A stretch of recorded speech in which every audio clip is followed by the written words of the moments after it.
você vai ouvir uma ministração do pastor Cadu, da Igreja Metodista Valentim. Hoje eu quero falar com você dos 2 primeiros mandamentos. Então nós vamos abrir em Êxodo 20. Vamos dar uma olhadinha lá em Êxodo. Vamos ver o que Deus nos fala através dos mandamentos.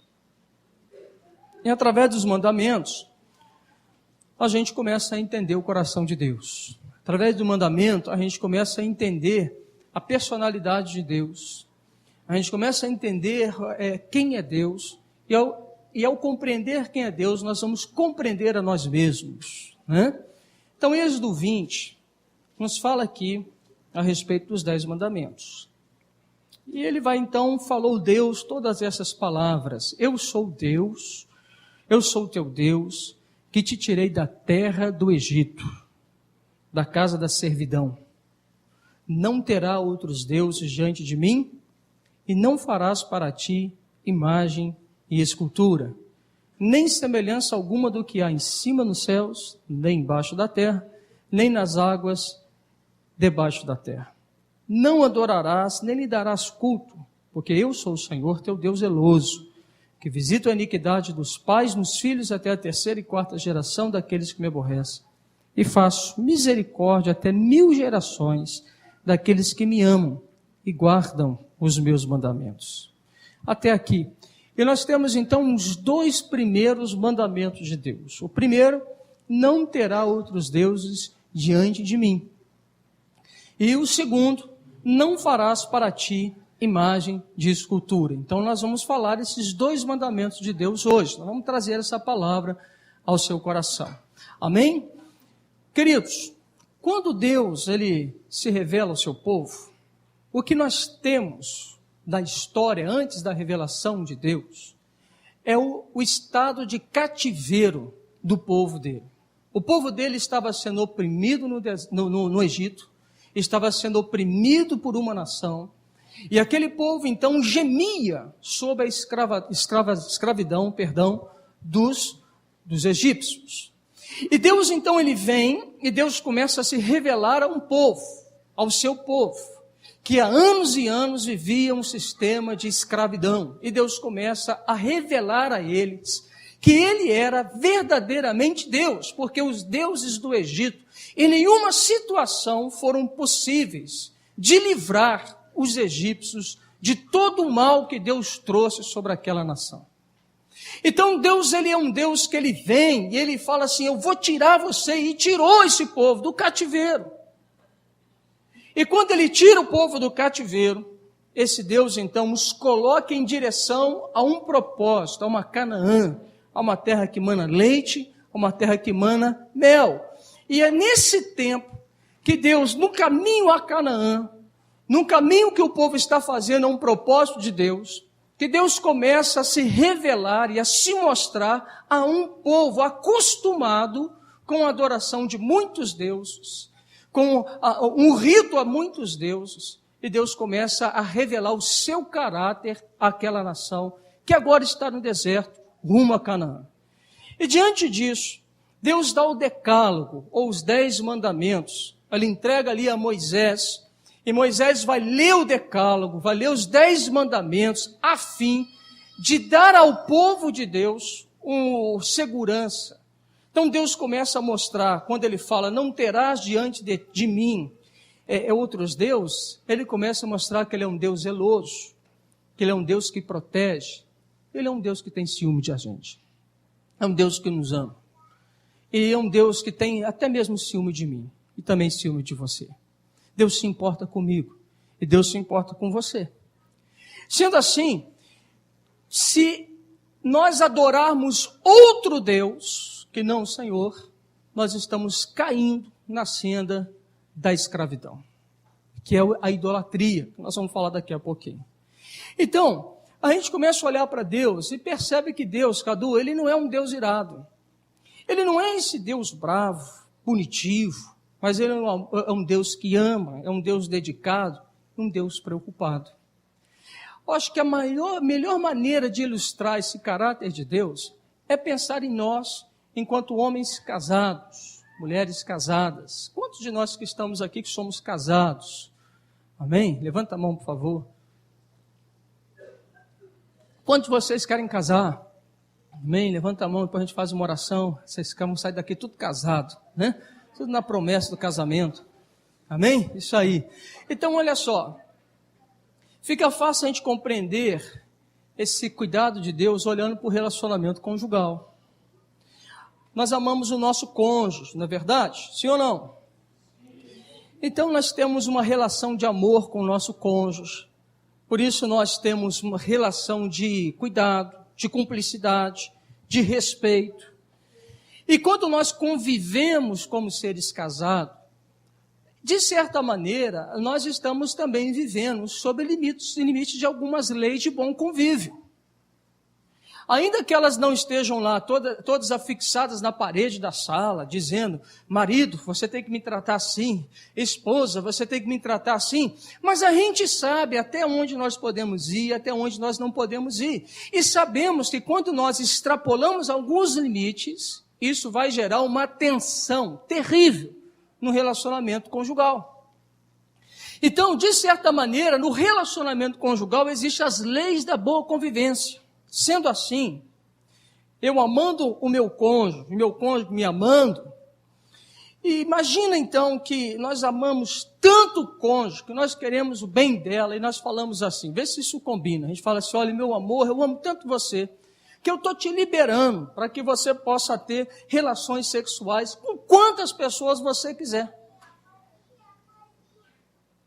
Você pode sair por aí, você pode se relacionar com quantos homens ou com quantas mulheres que você quiser. Opa! Combina um relacionamento de uma aliança. A gente chegar num momento desse, amando o ser que nós amamos, o cônjuge, e a gente falar assim, pode sair, pode se prostituir, pode fazer o que você quiser, pode ter quantas relações que você quiser, que está tudo bem. Aí você fala assim, não pastor, não pode, certamente que não pode. Se isso acontecer, pode gerar até o fim do casamento. Mas pensa você então significa que você é um controlador?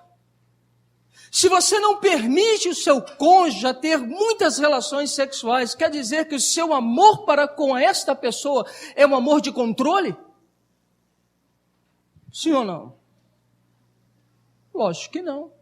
Você não está controlando aquela pessoa, mas você é uma pessoa que é para com ela fiel, amoroso, protetor, e de certa maneira você aguarda que a pessoa ela tenha a mesma cumplicidade, o mesmo respeito que você tem. Isso não quer dizer que eu me tornei uma pessoa controladora, que vou dizer para aquela pessoa se ela pode ou não pode fazer aquilo, se deve ou não deve fazer aquilo, mas significa que na realidade eu amo aquela pessoa, eu respeito aquela pessoa, e eu amo ela de uma forma tão grande, porque eu sei que o melhor lugar para ela estar é junto comigo, porque ninguém vai amá-la como eu amo. Então a gente começa a olhar uma faceta do coração de Deus. Deus, quando Ele fala assim, não terás outro Deus diante de mim, não quer dizer que Ele é um Deus que Ele quer nos controlar. Pelo contrário. Significa que Ele sabe exatamente quem Ele é. Olha, saber quem Ele é faz com que Deus, que sabe que Ele é o único Senhor justo, amoroso, compassivo, Deus sabe que não existe outros deuses semelhantes a Ele. Deus nunca vai nos abandonar. Mas Deus nos entrega aos ídolos do nosso coração. Como que Deus ele age? Eu entendo que o coração de Deus é mais ou menos aquele coração de um Deus que nos ama muito, que nos respeita e respeita a nossa liberdade. Ele é um Deus que fala, não faça isso, não com uma situação porque Ele é ranzinza, porque Ele sabe que se nós escolhermos fazer o que queremos fazer, nós vamos nos prejudicar. E chega algum momento em que o homem obstinado no seu coração para pecar, Deus o entrega, então, à sua idolatria do seu coração. Um pouquinho fala um pouco mais sobre isso. E este homem ou esta mulher, então, começa a ter uma vida muito sofrível. O que está no coração de Deus? É aquele pai que sabe assim, eu sei que ele vai se dar mal. Ele não vai encontrar nenhum Deus que o ame como eu amo. Porque todos esses deuses que estão por aí, eles escravizam o ser humano. Eu dou a liberdade. Então, ainda que ele andando na companhia desses deuses perversos, oxalá Deus queira, ele possa cair em si e entender que eu sou Deus bondoso, é a parábola do filho pródigo. E venha ele correndo para casa, porque se ele voltar, eu o receberei. E aqui então tem algo tremendo da faceta do coração de Deus. Deus é um Deus que nos ama, não por aquilo que nós fazemos ou deixamos de fazer. Deus nos ama por quem somos. E porque Ele nos ama por quem nós somos, por isso Ele é um Deus que Ele traz restauração sobre nós. Por isso que quando nós quebramos a cara, que quando nós enfiamos o pé na lama do pecado, que quando nós estamos sofrendo pelas nossas escolhas e caímos em si e retornamos para a casa do Pai, Ele não nos rejeita, mas Ele nos traz para perto dEle, Ele nos restaura, Ele restaura a nossa identidade, a nossa vida, a nossa alegria, porque Deus nos ama por quem somos e não por que fazemos. Então nós começamos a entender que Deus é um Deus que ama de verdade. E Deus é um Deus que nos dá liberdade. E no ato da minha e da sua liberdade, nós fazemos as nossas escolhas. Porém, Deus respeita as nossas escolhas. Mas nós colhemos as consequências das nossas escolhas. Deus não nos deixa também impune, porque nos ama tanto. Não é um Deus, porque nos ama tanto, não vai fazer justiça. Pelo contrário. Deus não nos tem por indesculpáveis. Deus, Ele não passa um olho grosso a respeito das nossas mazelas e dos nossos pecados. Deus é justo. Ele é amor, mas Deus é justo. Então, no primeiro mandamento, a gente começa a olhar para um Deus que ama liberdade. Um Deus que detesta a escravidão. O Deus que não combina com manipulação. Um Deus que não combina com engessamento. Um Deus que não combina com cegueira. Mas é um Deus que ama a liberdade dos teus filhos. E quando Ele vê o seu filho, a sua filha cativo e preso, Ele é um Deus que vem para libertá-los. Agora eu te pergunto, alguém que nos liberta de algo, não seria também merecedor de ter o nosso amor e devoção a Ele? Alguém que nos dá a exclusividade do amor, não seria justo Ele requerer para Ele a mesma exclusividade minha e sua? Esse é o grande dilema de Israel, o grande dilema do livro de Oséias, Deus amando o seu povo. E o povo se prostituindo com os ídolos. Mas Deus não desistindo e chamando para si. Uma história de amor, sem fim. Então, o primeiro mandamento, a gente sabe que Deus nos ama. O primeiro mandamento, a gente sabe que Deus nos liberta. Mais do que isso, só Ele pode colocar o homem em liberdade. E a mulher também. Amém? Olha para o seu irmão e fala assim, só Ele pode te libertar. Mas o segundo mandamento nos fala para não fazer para nós a imagem de escultura. Então nós estamos falando aqui da idolatria. E quando nós falamos da idolatria, nós estamos falando de um Deus que ama o entendimento, um Deus que faz paz, um Deus que dá prosperidade. João Calvino, um dos reformadores da igreja, Ele diz que o coração humano é uma fábrica de ídolos. Que cada um de nós é, desde o ventre materno, esperto em inventar os ídolos. E aqui eu queria que você pudesse abrir a palavra do Senhor lá no capítulo 14 de Ezequiel. Eu queria ler esse texto com você. Nós vamos nos fundamentar nesse texto aqui. Ezequiel 14.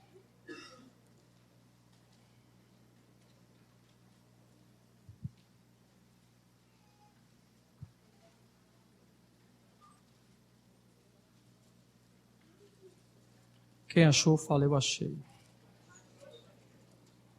Quem não achou, fala, tende misericórdia de mim. Amém? Olha que interessante esse texto. Olha o que Ezequiel vai falar. Então vieram ter comigo alguns dos anciãos de Israel e se assentaram diante de mim. Veio a mim a palavra do Senhor dizendo, filho do homem, estes homens levantaram os seus ídolos dentro do seu coração, tropeço para a iniquidade, que sempre tem diante de si. Acaso permitirei que eles me interroguem? Portanto, fala com eles e diz-lhes, assim diz o Senhor Deus, qualquer homem da casa de Israel, que levantar os seus ídolos dentro do seu coração, em tal tropeço para a sua iniquidade, e vier ao profeta, eu, o Senhor, vindo ele, lhe responderei segundo a multidão dos teus ídolos, para que eu possa apanhar a casa de Israel no seu próprio coração, porquanto todos se apartaram de mim para seguirem os seus ídolos. Primeira pergunta, Deus está falando para a gente que é crente.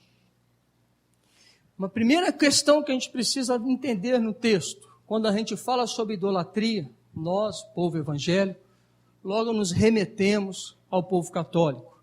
E a gente diz assim, todo católico é um idólatra. Não deixa de ser uma verdade. Mas, e nós não somos? Então eu queria trabalhar com você nesse sentido para que nós entendamos que nós também temos os nossos ídolos, os ídolos do nosso coração. Esse povo não está trazendo ídolos entalhados, feito em madeira ou feito em pedras, mas Deus julga-os dizendo, os ídolos estão dentro do seu coração. E vocês vêm até a mim.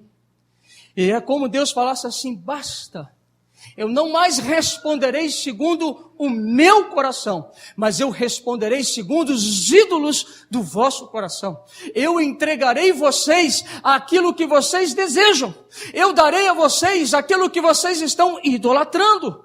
A minha resposta é o meu sim para a escolha do ídolo que surgiu no teu coração. E aí, a gente começa a entender que se o ídolo ele é fabricado no meu coração, e o meu coração, de certa forma, ele vai produzir imagens, ídolos. Alguns chegam a esculpi-los, outros estão idolatrando relacionamentos, outros estão idolatrando a ele mesmo. E nós começamos a entender que o ídolo nada mais é do que a personificação da nossa fé. Aquilo que cremos, nós criamos. E aquilo que nós criamos e damos a ele um atributo de senhorio, é ele que nos norteia, é ele que nos faz andar, é ele que nos guia. Portanto, os ídolos, eles atuam naquilo que nós chamamos da ramificação do engano. Ele cega o entendimento. E por essa razão ele vai prendendo as pessoas como uma âncora, impedindo essas pessoas de poderem prosperar. Quer ver algo? A palavra em Tiago fala que a raiz de todos os males está no nosso coração, onde nascem as contendas, as brigas, as divisões. Quer ver uma situação? Vou te ilustrar, para que você entenda o que eu quero te dizer. Se nós temos um pastor corrupto, e esse pastor, ele pastoreia a fim de obter lucro. Na realidade, o olhar dele está no ganho fácil. Ele vai ludibriar a fé das pessoas. Será que vai? Então esse pastor se coloca no púlpito e ele começa a pregar uma palavra aonde ele diz que Deus vai fazer isso, vai fazer aquilo outro, e aonde ele condiciona ao fazer ou deixar de fazer, se você traz ou não traz o dinheiro para ele, se você entrega ou não entrega a grana para ele. Então ele começa então a ter uma palavra de interessada, porque no coração dele ele quer ficar rico. Então ele começa a ministrar na igreja, ele fala qual é o preço da igreja, ele traz uma palavra dita que é uma palavra de Deus, e aí a pessoa vende tudo que ela tem e entrega aos pés daquele pastor. Lá pelas tantas, é descoberto então que aquele pastor era um grande falsário, que ele era um grande enganador, sai no Jornal Nacional e tudo mais. E nós olhamos para aquele pastor, até da congregação dele, e falamos assim, é verdade, ele precisa ser preso. Porém, o mesmo pecado da cobiça, da riqueza que havia no coração do pastor, havia no coração dos fiéis. Porque eles também, querendo o dinheiro fácil, logo entregaram nas mãos do pastor, querendo então receber o quê? Dinheiro. Então nós estamos no ramo do engano, enganado aqui, enganado acolá. É troca de favores, é macumbaria. Porque eu entrego oferendas para ele, querendo que ele faça algo para mim. E ai dele se ele não fizer. E é nesse ponto que nós não estamos qualificados para julgar aquele pastor. Pois todos nós fomos vítimas do mesmo ídolo e da mesma cobiça. É isso que Deus não nos tem por indesculpável. Não adianta chegar diante de Deus e dizer assim, Deus, ele me enganou. Aí Deus vai falar de Ezequiel, fala assim, mas eu respondi a você, segundo o ídolo do teu coração. Eu te dei a palavra que você queria receber. Eu coloquei essa palavra na boca do meu filho. Eu, o Senhor, te enganei para te pegar no laço e da perversidade do teu coração. Você pode falar assim, meu Deus, que troço louco isso. Isso acontece quando Deus, Ele já disse uma, Ele já disse duas, Ele já disse três, várias vezes. Os profetas estão aí bradando. Meu coração endureceu. E aí Deus, é como se Deus falasse assim, é isso que você quer, então toma isso para você. É isso que você quer, então você vai ter exatamente o que você quer. Eu estou te entregando para isso.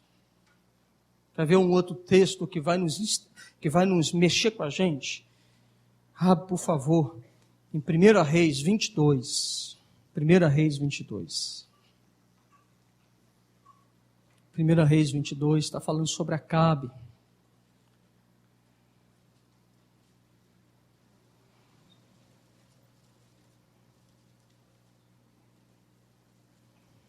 Se você achou, fala cheio. A partir do verso 20. Depois, se você quiser, você dá uma lida em 1 Reis, na sua casa. Mas a partir do versículo 20 não serve. Diz assim. Perguntou o Senhor, quem enganará Acabe para que suba e caia em Ramote de Gileade? Um dizia desta maneira e outro de outra. Então saiu um espírito e se apresentou diante do Senhor e disse, eu o enganarei. Perguntou-lhe o Senhor, com que? Respondeu ele, sairei e serei um espírito mentiroso na boca de todos os seus profetas. Disse o Senhor, tu o enganarás e ainda prevalecerás. Sai e faze-o assim. Eis que o Senhor pôs o espírito mentiroso na boca de todos estes teus profetas, e o Senhor falou o que é mal contra ti. Aí você pode falar assim, meu Deus, o que Acabe está querendo? Cara, Acabe está querendo ganhar uma guerra. Acabe, ele levantou um ídolo no coração dele, a vitória da batalha. Ele mandava consultar os profetas, e tinha um lá, o Micaías, que ele falava da voz do Senhor. Tinha outros 400 profetas que só falavam o que o profeta queria ouvir. A Micaías, que falava no Espírito da verdade, ele mandou colocar no cárcere, e falava assim, isso aqui só sabe falar o que é mal perante mim. Deus deu uma voz profética, Deus falava algo. Mas o coração do homem era tão duro, mas tão duro, mas tão duro, que Deus falou assim, eu vou te apanhar no seu engano, te enganando. Eu serei um espírito mentiroso. E eu vou laçar você. E eu vou te pegar no engano.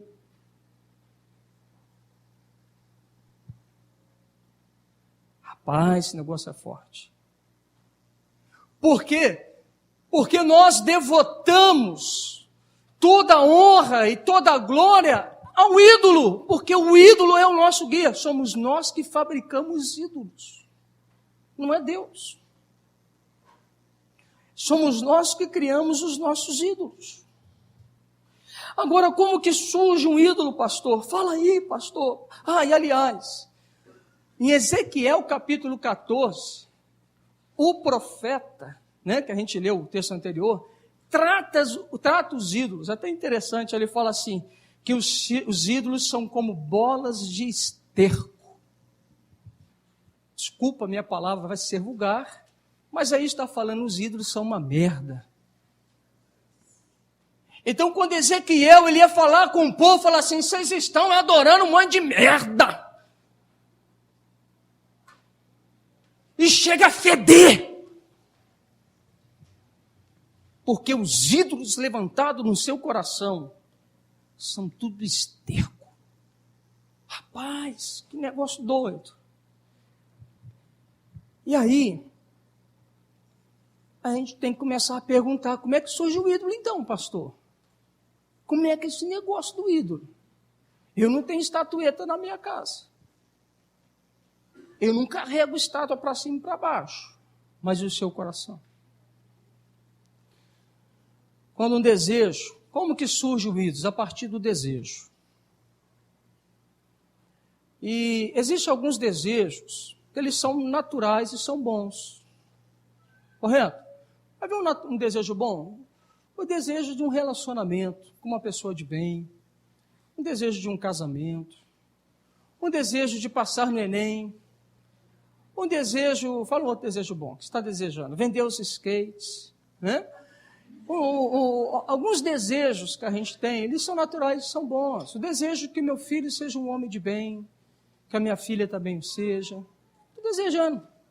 É natural. É bom. Pastor, então, esse desejo é idolatria? Não.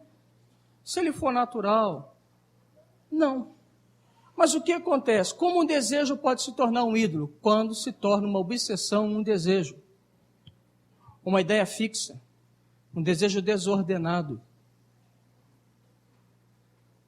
Quando nós perdemos, então, a razão, nós criamos um ídolo no nosso coração. E como eu posso, então, entender isso? Como é que eu posso verificar isso, então, pastor? Me ajuda, eu vou te ajudar. Como posso determinar se eu quero alguma coisa exageradamente?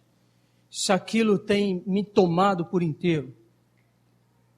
O ídolo, ele surge justamente naquele sentimento que nós não submetemos ao conhecimento de Deus. É justamente naquelas áreas que eu não vou a Deus, que eu não consulto a Deus, e que eu faço aquilo que está no meu coração, nasceu o meu ídolo. O ídolo, então, é fácil de saber. Eu vou fazer algumas perguntas e tenta responder essas perguntas no seu coração. Por que eu faço o que faço? Porque eu escolho o que escolho. Segundo,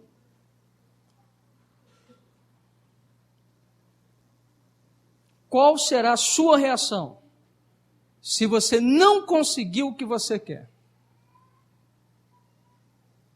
Tem algo que você quer alcançar. Mas se você não alcançar, qual é a sua reação?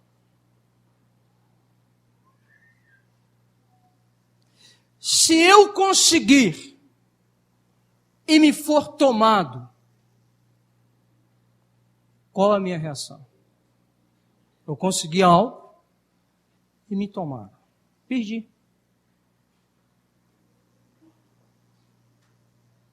Em resumo, qual é o proveito do meu desejo? Por que eu quero o que quero? Se ele me é negado, o que acontece no meu coração quando eu peço algo para Deus e Deus não nos dá? O que acontece no meu coração? Eu vou continuar apaixonado a procurar conformidade com Cristo? Ou eu vou me cercar de autopiedade, de amargura, de malevolência, de queixumes? Os quais que, afinal de contas, são todos direcionados para Deus.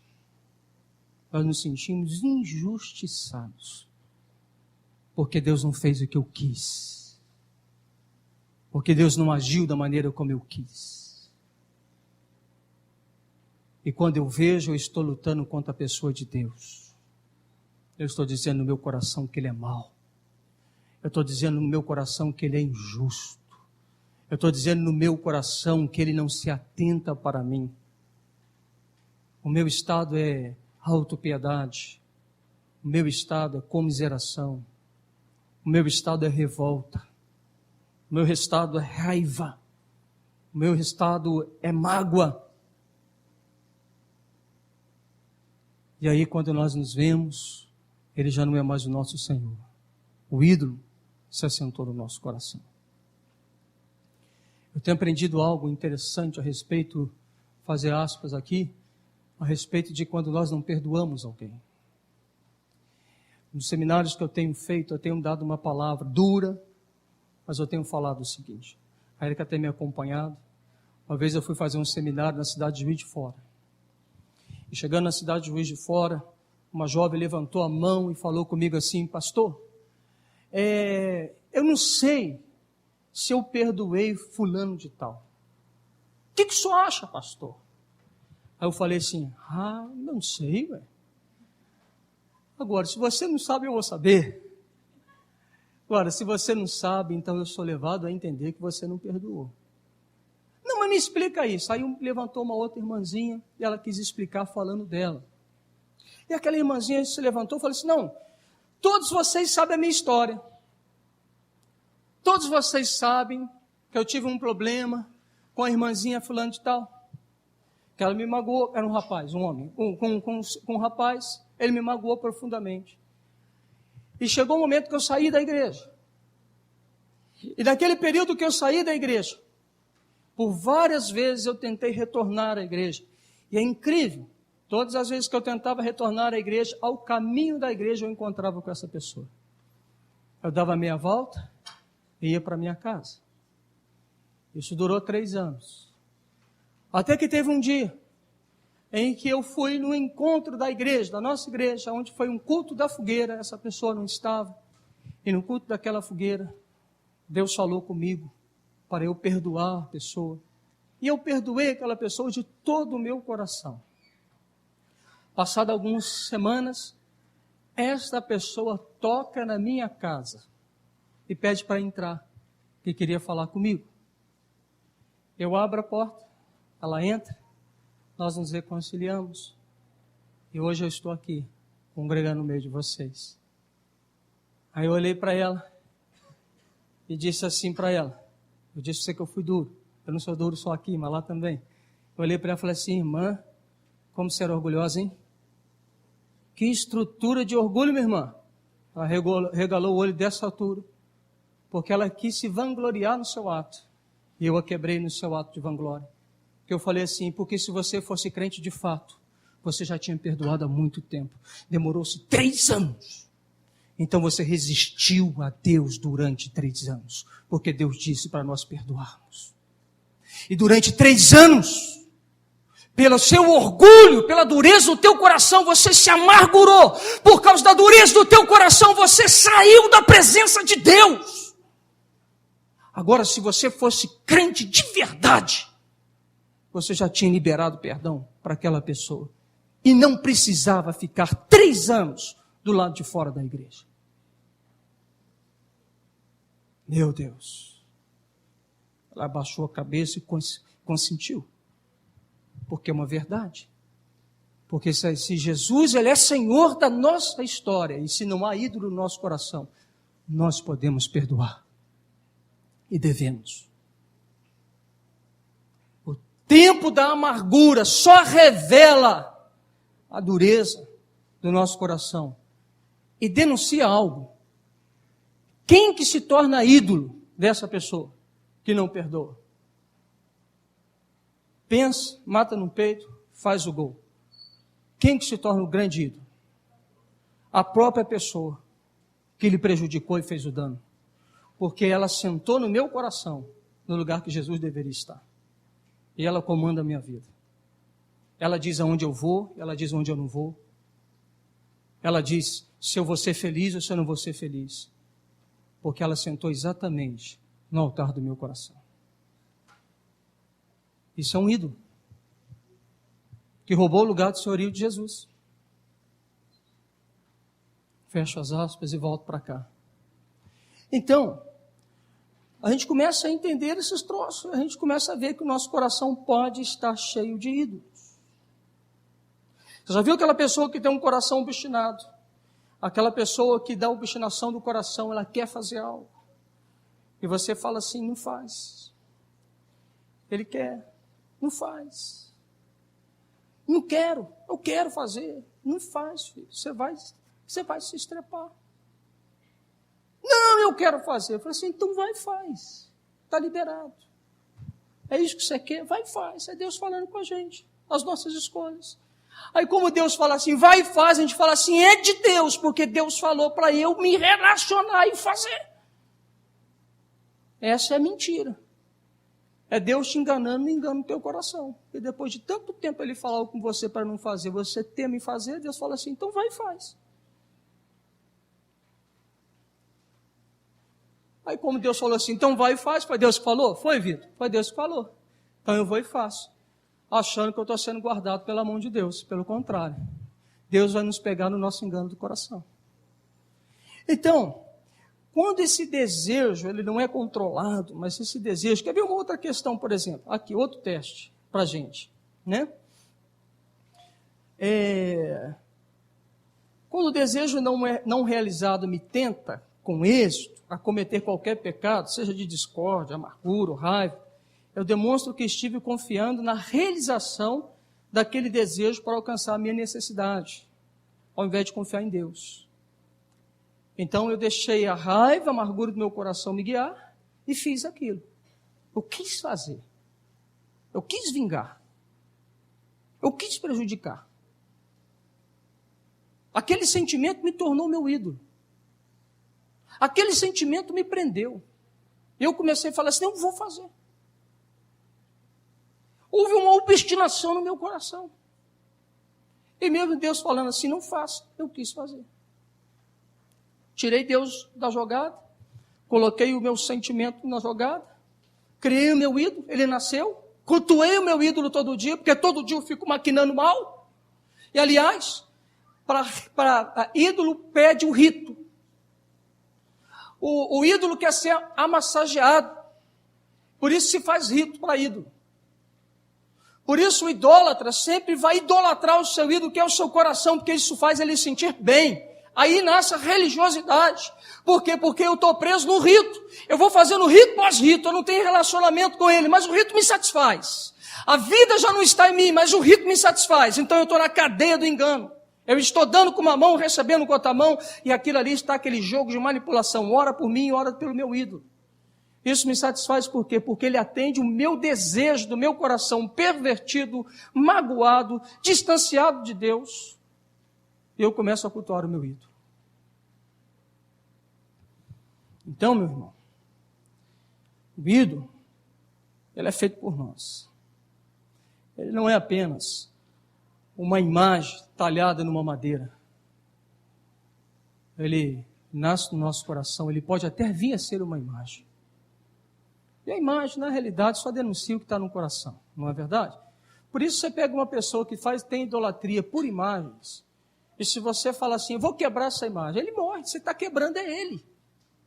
Você não está quebrando uma imagem, você está quebrando a pessoa. E a pessoa, ela se revolta, por quê? Porque eu estou sendo quebrado. Então, meus irmãos, para a gente ir concluindo, quais são os meios que Deus nos dá para identificar a nossa idolatria?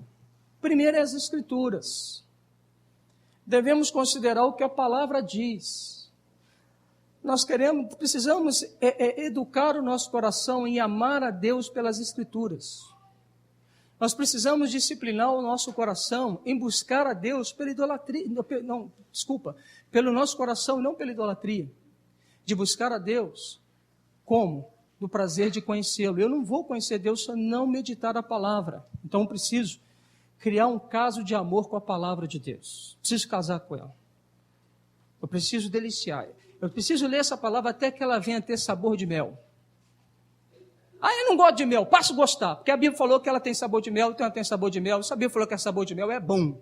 É porque o mel que você está tomando aí é mel ruim. Mas esse mel genuíno é bom. Às vezes, quando eu falo isso, sabor de mel, aí tem sempre um engraçadinho que fala, eu não gosto de mel. Eu falo assim, então você pensa no abacate que você gosta. Então você vai pensar numa coisa que você gosta. Bala de coco, chup-chup, picolé, sei lá o que você gosta. Picanha, não tem gosto de picanha. Né? Picanha 3D, né? Não tem gosto da picanha, ela é boa. Então, no Novo Testamento e também no Antigo Testamento, Deus está falando sobre idolatria. E Deus está falando, não pratica. Não ponha outro Deus além de mim. Não faça imagem de esculturas. Não tenha outros deuses diante de mim. Então, se a Escritura diz, você já está denunciando uma transgressão. Então, não anda por aí. Segundo, se você quiser fazer o seguinte, eu vou examinar a mim mesmo.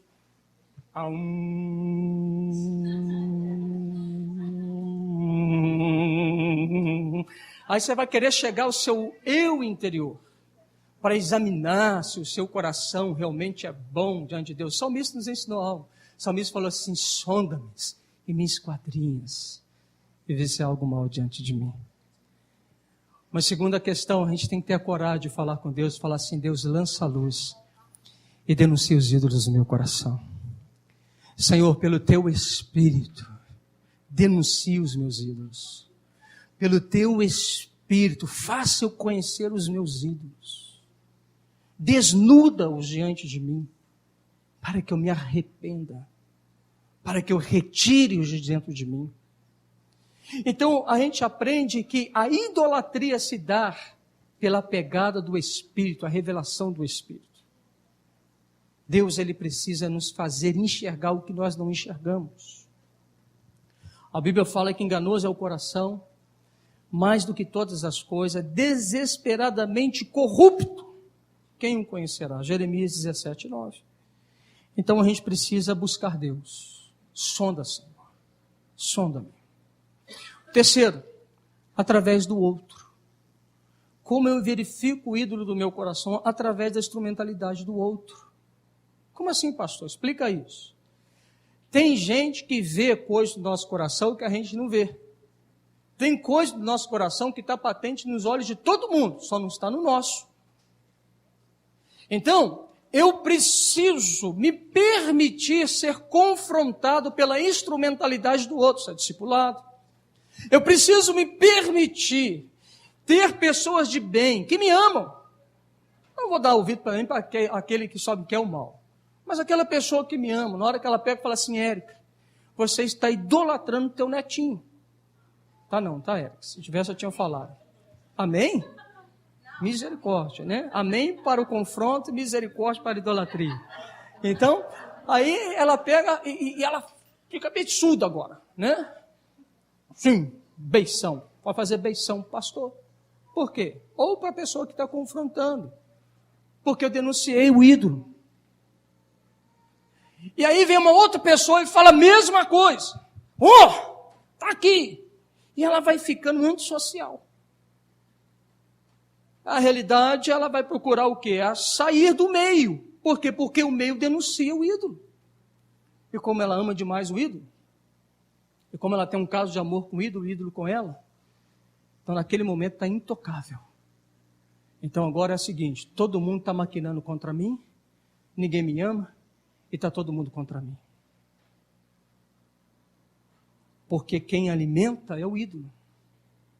Então quando eu me permito me enxergar através dos olhos de outra pessoa, isso é libertador. É mesmo, irmão? Tem sido assim? Tem sido assim. Eu tenho descoberto um ídolo do meu coração. Deve ter mais, mas eu conheci um. Vou dizer para vocês. Para mim é difícil. Você vai até rir do que eu vou dizer para você se não for difícil para você. O Flamengo. Todo mundo sabia, só eu que não sabia. Aí, ó, outro levantando também. Os vascaínos já entenderam também o ídolo? Ainda não. Mas para mim, meu irmão, é difícil. Hoje, graças a Deus, não sei quem ganhou, quem perdeu, e não me fala.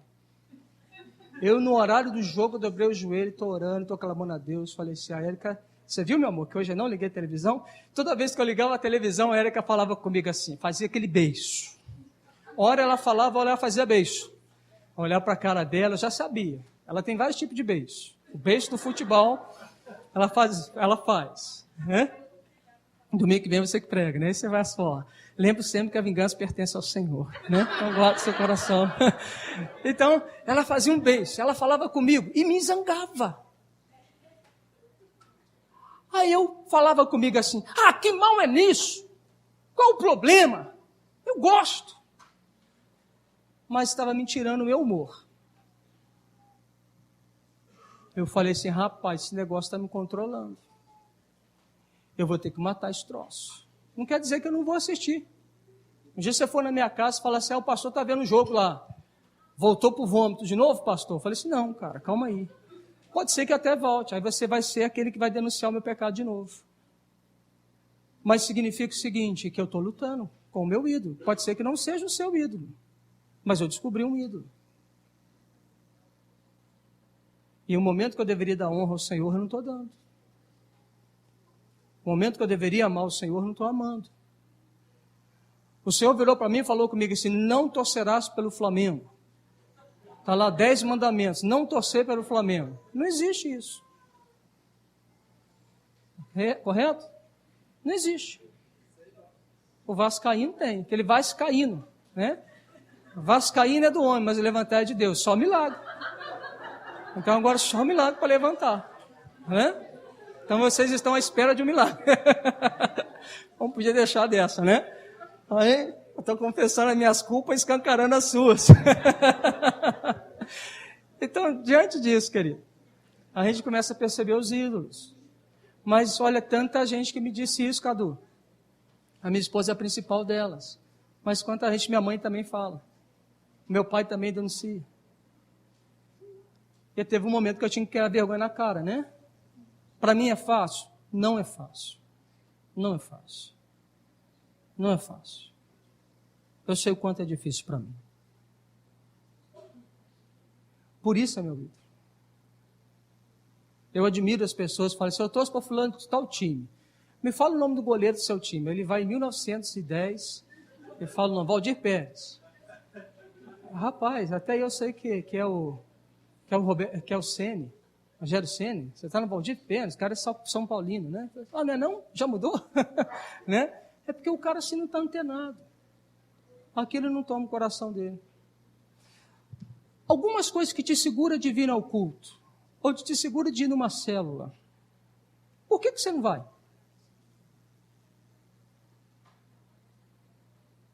Por que você não vai no culto? Por que você não vai na célula? Por que você não vem na escola dominical? Por que você não faz essas coisas que são bênçãos para você? Qual o ídolo que está te segurando? Por que você não é dizimista, você não é ofertante da casa do Senhor? Qual o ídolo que te segura? Por que você não pede perdão às pessoas, sendo que o Evangelho manda você perdoar? Qual o ídolo que está te segurando? Por que você não faz o bem àqueles que te fazem o mal, se o Evangelho diz isso? Qual o ídolo que te segura? Então essas são boas perguntas para a gente conhecer o nosso ídolo. Os nossos conflitos de relacionamento. Abre lá em Tiago. Em Tiago 4. Tiago 4. Tiago também vai denunciar um negócio aqui bem tenso. Né? Vou deixar o Tiago falar. Tiago 4. Se a gente ler do primeiro capítulo, lá o capítulo de número 12, eu não vou ler, estudo. Mas a partir do primeiro versículo do Tiago, capítulo 4 de Tiago, primeiro versículo. Olha que interessante que o Tiago fala. De onde procede guerras? De onde procedem as contendas que há entre vós? Então o Tiago está perguntando, eu estou brigado com meu irmão, eu estou fazendo contenda. O que é contenda? Falar mal. Contenda é falar mal. Contenda é inventar. Contenda é querer prejudicar a pessoa, falando mal dela. Isso é contenda. Deixa eu explicar uma coisa. Contenda é um pecado que Deus abomina. Uma vez eu disciplinei uma pessoa por contenda. Ela falou assim, nunca vi nenhum pastor discipular por contenda. Eu falei assim, mas você está discipulado. Pronto. Agora você vai ler a Bíblia, vai perceber que a terra abre para os contenciosos. Deus traga. Deus não suporta. Deus abomina, lança de diante de si os contenciosos. Contenda. Você tem um hábito de falar mal de gente? Você tem um hábito de falar mal de alguém? Você é do tipo daquela pessoa que eu encontrei com o Vitor aqui. Vitão, você é uma benção, rapaz. Não tem sorriso mais bonito que o seu, rapaz. Tu é uma benção, rapaz. Glória a Deus. Safado sem vergonha esse cara. Esse cara, você ficou sabendo da última dele? A porra tá vindo aí. E aí, cara? Uhul! Beleza? Mas, vamos jogar bola, vamos jogar comigo? Cara, você é falso. Você é uma mentira ambulante. Você é um abominável. Deus não te suporta. É isso que a Bíblia está falando. Deus não suporta você. Quando eu cheguei em Muriaé, rapaz, eu me espantei. Primeira vez que cheguei em Muriaé, estava andando naquela rua ali do... rapaz, agora saber o nome de rua é brabo. Mas aquela rua ali, a Imperial fez uma lanchonete lá no centro. Como é que é aquela ruazinha que entra assim? Antônio Canido, naquela esquina. Estava eu e minha esposa, não sei se você vai lembrar disso. Uma irmã viu uma outra que não via há tantos anos. Eu acho que não é crente não, mas se for crente também não espanto não. Eu não conhecia as pessoas. Aí uma estava numa distância grande e a outra pegou e falou, sumida! Oi! Parece lá em casa, tem uma fofoquinha para fazer. Você lembra, Érica? Falei assim, meu Deus, ela está assim falando para todo mundo ouvir. Tem uns babados. Você está sabendo? Não, então eu vou te contar. Senta aí, você tem que sentar. Sabe o que eu tenho aprendido? O amor cobre o quê? Uma multidão de pecados. Sabe o que eu tenho aprendido? Nós somos aptos em acusar e não guardar e proteger as pessoas. Nós gostamos de ver as pessoas quebradas para nós dizermos que nós somos melhores. Nós somos o nosso ídolo. Ao invés de amar a pessoa, escondendo e trabalhando a situação, não é passar a mão na cabeça. Não é você permitir que a pessoa ande no pecado. Senão você vai ter que responder diante de Deus. Mas confronta no amor, traz para perto. Ninguém precisa ficar sabendo. Eu não sei se todos sabem, mas a gente resolve um monte de situação nessa igreja aqui sem que a clã tenha conhecimento. Que isso, pastor? Mas tem que falar. Quem falou que eu tenho que falar? Me mostra na Bíblia que me diz que eu tenho que falar com o clã. É responsabilidade minha, eu respondo diante de Deus. Quem quer saber demais é fofoqueiro, que quer saber para ficar falando para os outros o que está acontecendo na igreja.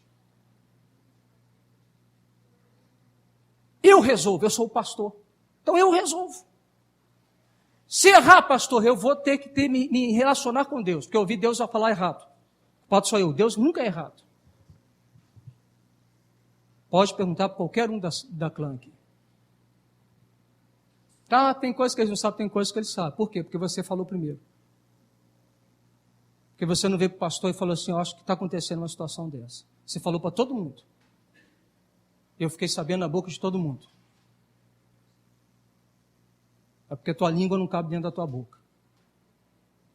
Por isso eles ficaram sabendo. Desculpa a minha exaltação, mas é em amor, tá? Recebe a chibatada no amor. É para aproveitamento. Estou sendo intenso. Né? Deixa eu respirar. Então, a Bíblia aqui está falando, as contendas dentro do nosso coração. A cobiça, olha lá, cobiça. Nada, a gente cobiça e nada tem. A gente mata, a gente tem inveja, nada podemos obter. Vivemos a lutar e fazer guerras e nada temos porque nós não sabemos pedir. Há um desvio, a gente vai pelo ídolo, a gente não sabe ir até diante de Deus, pedir a Deus as coisas certas. Pedes e não recebeis, porque pedes mal, para esbanjar nos vossos prazeres. Olha aí, qual é a razão de não receber? Porque eu quero para esbanjar no meu mero prazer. Quero mostrar para todo mundo que eu sou o cara, ou a moça. Gente, para a gente terminar. Então, os conflitos denunciam os nossos ídolos. Você está no meio de um conflito? Você está fazendo o que a palavra de Deus está dizendo para você fazer? Ou você ainda está naquela de fazer o que você quer fazer? Ah, eu estou nessa aí, no segundo, pastor. Então você descobriu o seu ídolo. Seu ídolo se manifestou para você agora. Pulou na sua frente e falou assim, ei, olha eu aqui. Ele está te prendendo. Ele tornou o seu Senhor. Porque você não faz o que a voz do seu Senhor, que você disse que é e não é, que é Jesus, te pediu para você fazer. As circunstâncias. Você sabia que nas circunstâncias tem dois momentos, Érica? Tem o momento da adversidade. O momento da adversidade é um momento ruim. O momento que a gente é quebrado, que a gente perde as coisas, né? Isso também vai denunciar o nosso ídolo. Como que eu lido diante de algumas perdas? Perdas não estou falando somente financeiro, estou falando de pessoas, estou falando de posições, estou falando de ministério. Perdi algo. Como eu estou me reagindo diante das perdas? Agora, a prosperidade também gera os seus ídolos. Pessoas que caíram no pecado por causa da prosperidade. Noé foi um, Ezequias, Davi. Eles cometeram os maiores pecados da vida e da história deles quando eles eram prósperos. A prosperidade nos tira de ter um coração que se deixa subjugar a Deus. Porque a gente diz que nós não precisamos de mais nada. E nós nos apartamos do coração de Deus. Ao invés de buscar Deus, nós buscamos coisas. E nos deixamos prender pelo comodismo das coisas. E não amamos mais o Senhor por quem Ele é. A dor. Aonde está doendo, filho? Por que dói? A dor denuncia o teu ídolo. Aonde dói, porque dói. A idolatria dos sentimentos. Quando nós idolatramos os nossos sentimentos. Quando nós idolatramos as pessoas. Dói quando nós perdemos. O modo de falar também nos compromete. Como eu lido a respeito daquele momento que a pessoa disse algo que me corrigiu. Tem gente que fica arrasado. A gente sabe que fez para o bem. A gente fica arrasado. A gente pensa um monte de coisa. Está arrasado.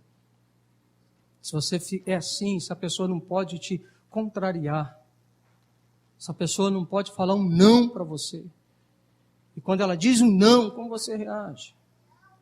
Ah, você acabou comigo. Você tá. Olha o ídolo aí. Os comportamentos corrompidos. Aqui até o cabeludo está careca de tanto saber. O que é? A vida de prostituição. Né? O que é prostituição? Relacionamento sexual fora do casamento. Prostituição. Legal? Tranquilo? Não quer dizer se você transou com a Mariquinha, com o Joãozinho ou com um cachorrinho. É pecado fora do casamento. E no casamento, traição é pecado. Não importa com quem que você teve relação. Isso a gente vai falar depois do outro mandamento lá, não adulterarás. E aí, a impureza, a paixão, a lascívia, pornografia é pecado. Denuncia o nosso ídolo. Vai falar para vocês, homens, e também, infelizmente, hoje algumas mulheres. Mas uma situação que tem se proliferado dentro das igrejas é a prostituição virtual. Pessoas que estão na frente do computador se prostituindo com o ídolo, se masturbando em frente a uma cena de pornografia. Gente casada e gente solteira. Isso é um ídolo. Você é refém do seu sentimento. Você não consegue controlá-lo. Você está preso à sede de sexo que te domina e te manipula e faz você um escravo. Eu estou na casa do pão, na casa que eu deveria ser livre e preso, cativo, pelo ídolo do meu coração. Eu me apresento diante do Deus Todo-Poderoso, conforme Ezequiel 14, com um coração cheio de ídolo. Eu quero que Deus fale comigo. Essa é a situação de Ezequiel 14. A galera cheia de pecado. Ia para diante de Deus, falando assim, Deus fala comigo, me abençoe. Deus fala assim, vocês são safados. Vocês estão achando que eu sou um trouxa? Vocês vêm até a mim, querendo que eu te responda, mas com o coração cheio de ídolos. Então escute o que eu vou lhe dizer. Eu responderei sim, mas responderei segundo o ídolo do teu coração. Eu vou te enganar e vou pegar você no engano. Olha aí. Se fosse o Marcílio pregando, ele ia falar assim, chupa essa manga agora. Então, esses sentimentos são sentimentos, né? Idólatras, que nos tira a autoridade de Deus sobre nós. O último texto, eu vou finalizar, te prometo isso. 1 Samuel 7, 2, 4.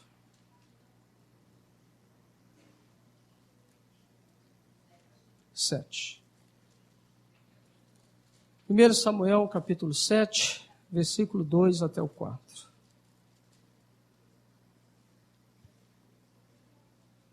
Se você achou, fala amém.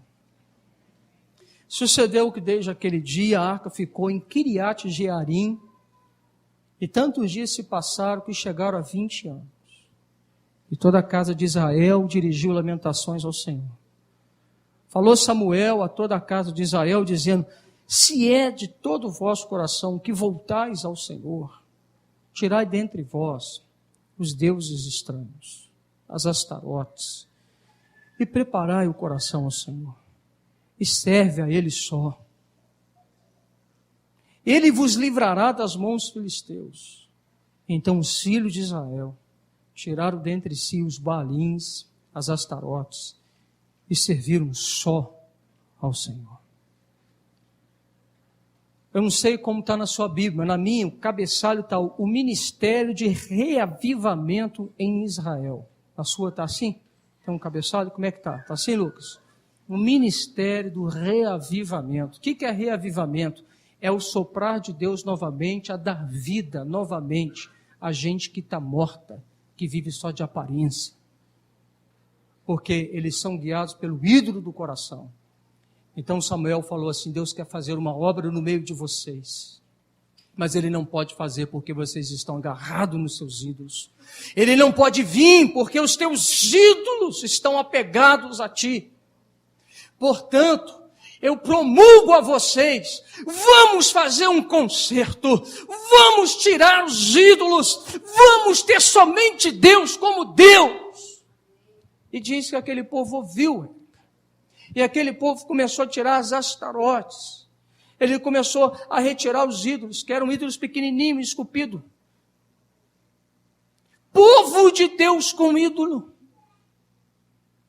E aquele povo começou a trazer, arrancar aquele ídolo e colocar nos pés do homem de Deus, para que Deus pudesse dar vitória àquele povo diante dos seus inimigos. Eu aprendo algo então aqui. Se eu não me desfazer dos meus ídolos, não vai ter vitória. E às vezes a vitória que você está falando é um grande engano de Deus te enganando. E você está tomando como vitória, mas a Deus te pegando no laço do teu coração. Os ídolos precisam ser arrancados. Os ídolos têm que ser quebrados. Mas quem quebra é o idólatra. Não sou eu que quebro. Quem precisa quebrar é aquele que o fez. Quem precisa arrancar é quem colocou. Quem precisa fazer isso sou eu e você. Para que Deus ele venha e traga um tempo novo. Tempo de reavivamento.